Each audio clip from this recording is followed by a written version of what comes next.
Hi guys, today I'm going to read chapter 13 of Pasquilla. It's called The Salt Gatherers. In the heat of the summer, my uncle surprised mother and me by telling us that we could join the people in our village on the journey to the salt grass fields. We would travel north through the tules of the fields where our tribe had gathered salt grass for hundreds and hundreds of years. The next day, before streaks of red had colored the eastern sky, we began our journey to the salt fields. As we followed the trail around the lake, we came to a campsite. The people of our village had used the campsite last spring when the great river that flowed from the mountains east of us had poured into our lake. The rushing water from the great river had caused the waters of our lake to rise. Flood waters had threatened our village, and we had quickly gathered some belongings and moved to this higher campsite.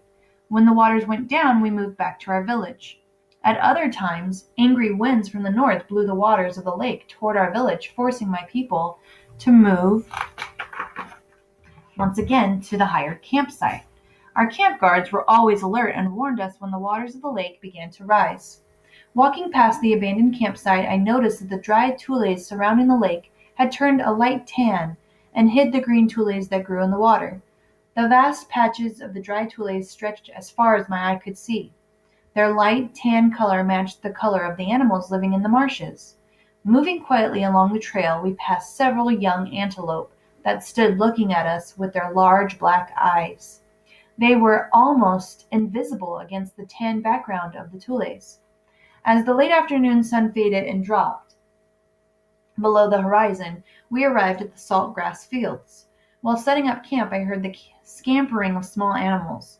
Squinting my eyes, I could barely see the bodies of hundreds and hundreds of jackrabbits as they blended with the grasses and the tules.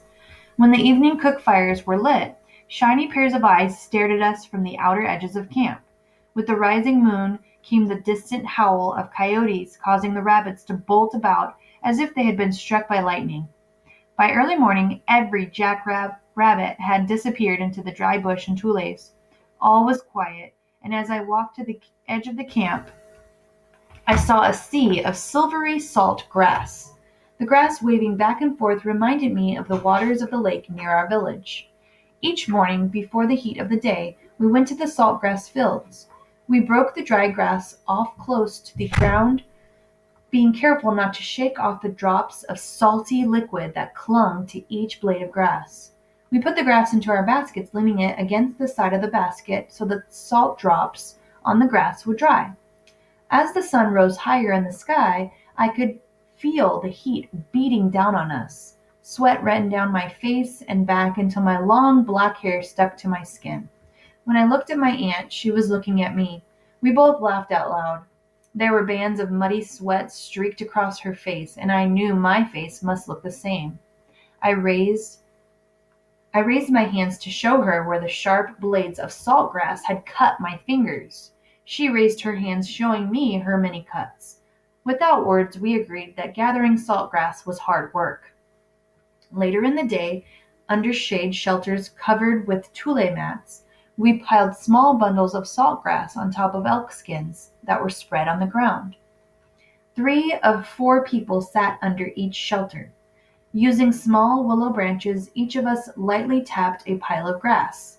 The dry salt would fall from the grass onto the skins. We did this over and over again until we had filled many baskets with salt. After several days, it was time to leave the salt grass fields. Each one of us carried a large basketful of salt back to our village. When we returned home, the women crowded around us, waiting to receive a share of salt. Some of the women mixed the salt with water and cooked it into a thick mush. The salt mush was formed by hand into small lumps and kept in clay bowls in each cowie. My aunt gave me a tiny lump of salt, and I put it into my mouth. The salty taste made me think of the salt fields and how hard we had worked to bring the salt back to our village.